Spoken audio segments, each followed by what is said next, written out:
Hi guys, how are you? Today we're going to be doing another character discussion. So welcome back to the Siliou universe.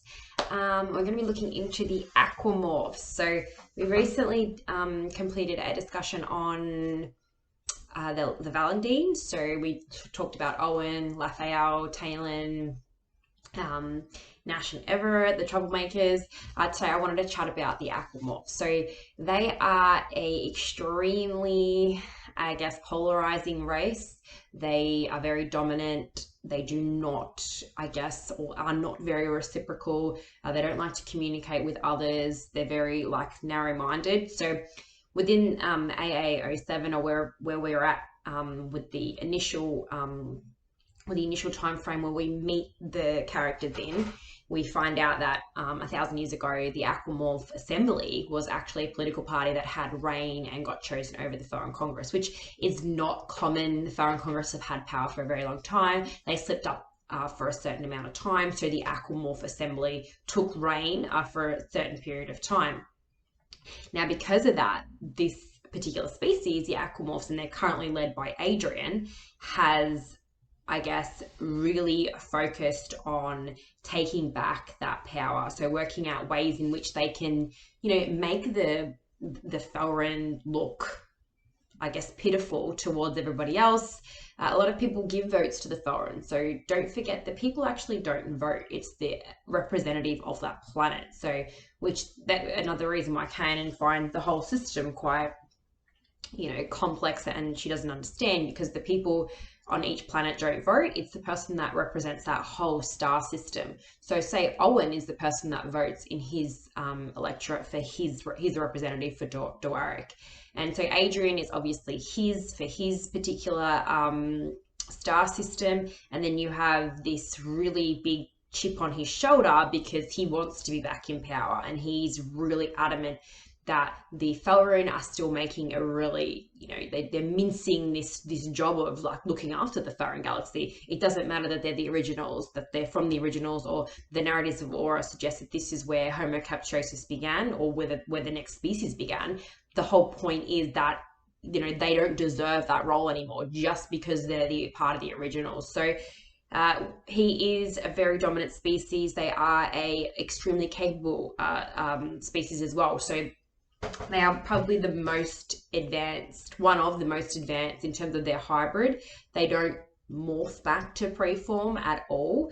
They can, obviously, but because of where they live on Wadal, which is a strong water planet, they've just gotten used to staying within their transformed physiques. So you do not see them as preforms, and even when they travel to Felrin for the quarter summit, or they're going to go to the universal election to obviously vote, they don't change. They remain in their form. Again, it's also a defense mechanism. They are better prepared to, I guess, take people head on. And when you act as a defensive person, generally your guard is always up. So the Aquamorphs always feel like that they're under attack, or that there's someone coming at them, or going to, take their ability to take the reins from the Thorin as well. So we do meet them on Wadal. Obviously, we do meet them, like I said, with the other characters. We do meet them in the first, it was like an emergency meeting that they hold on Felrin somewhere in the beginning of book 1. You kind of meet the characters. It's a lot to take in that first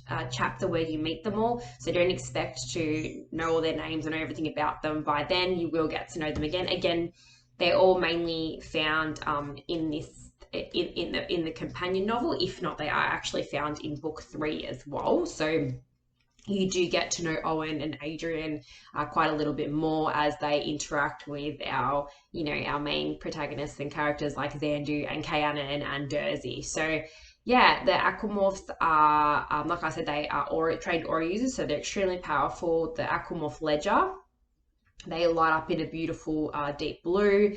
They are definitely not ones for talking or negotiating. So the diplomacy is not within them anymore. And, there's a quote that they say, keep your friends close, but keep your enemies even closer. So they've stayed very close to the Thorin, trying to work out ways in which they can kind of, slowly grapple and take away that power from them. And with the whole Riverlex mark and the prophecy up in arms and in the air, this is the perfect moment for them to kind of seize that. So there's a lot of disruption going on across the galaxy, obviously with the civil war going on, on Jan Jark. So they're seeing all these other star systems falling apart and thinking, when are the rest of the representatives of the other star systems in the Farron galaxy going to realize that the Farron aren't in control anymore? So yeah, they have been fun to get to know, and Adrian especially, the way in which he's gone about it. So I did want to give you a little bit of a extract like I always do. All right. Adrian sat alone. The walls curved ice up to a central meeting point on the ceiling of the room, where an icicle descended sharply into the room. Archibel stepped forward. Adrian was picking something from his teeth and assessing her from behind his ultra of ice. Gills stuck out from his gangly ears and thick blue hair stood up on his head. Adrian's a lot longer and lighter than most of the Aquamorphs. Ah, lovely princess of Sari, he said charmingly, his dense pupils scrutinizing her. It's so nice to see how well you're fitting in here. Why are you doing this? Archibel said. You know I have no power or position. I signed the treaty. Don't you see? Adrian stood. We will terminate the Revelix mark and then reorganize the universal order. You give me the Sari vote and I can win this thing. His hands lay forward on the desk, signifying her to step closer. Archibel remained where she stood.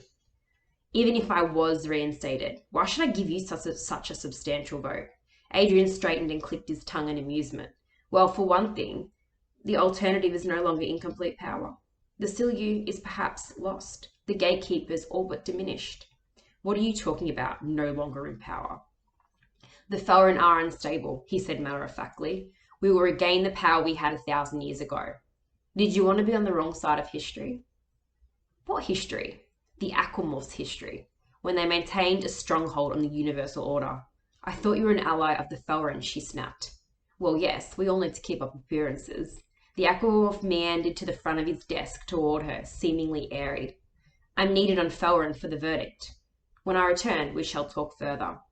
Archibel glowered at the smug smile on the fish's face as he sat down again. Don't they know you plan to overthrow them? A tug at his lips and Adrian chortled. Miss Archibel, you should know.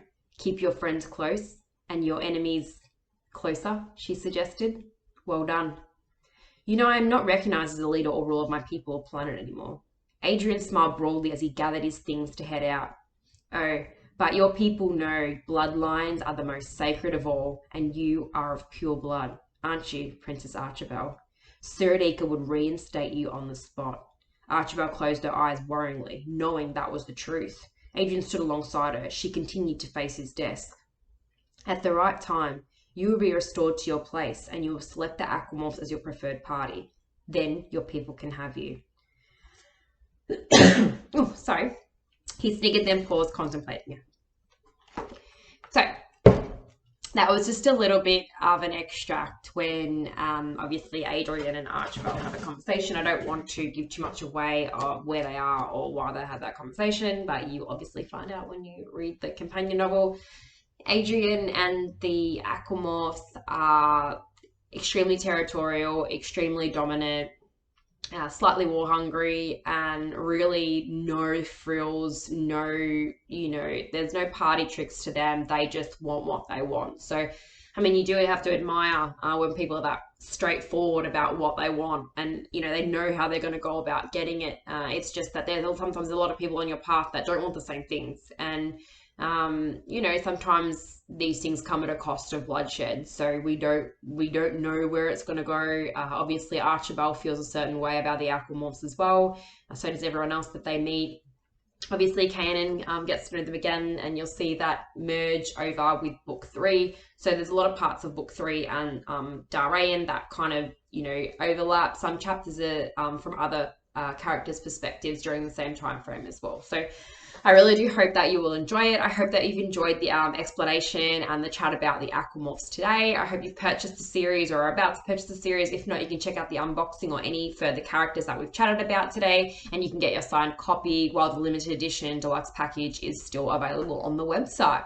All right, guys. Well, thank you very much for being here. I hope you have an awesome day, night, weekend, week, wherever you are in the entire world. I send you love. I send you good aura.